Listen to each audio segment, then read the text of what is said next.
Hello everyone and welcome to the channel. In this video I will show you exactly how to connect WhatsApp on two phones. Firstly, open the WhatsApp web on your secondary mobile. To do so, simply open the web browser and search for web.whatsapp.com. Here, you will see a QR code. Now from your primary mobile, open the WhatsApp application.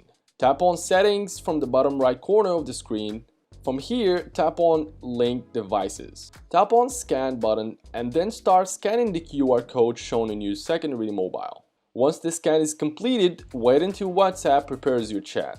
Once it is done, you will see the same WhatsApp account working on both primary and secondary mobiles. Now go ahead and explore chats, send photos, videos, or whatever you want.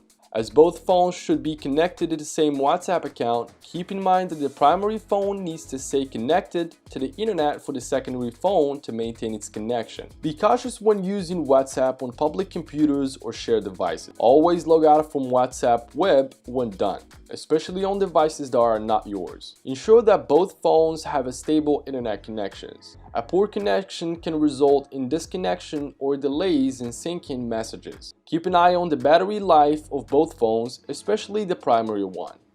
Continuous internet usage, even for WhatsApp web, can drain the battery. And that's pretty much how you can connect WhatsApp on two phones. If you guys enjoyed this video, like it and share your comments or questions down below.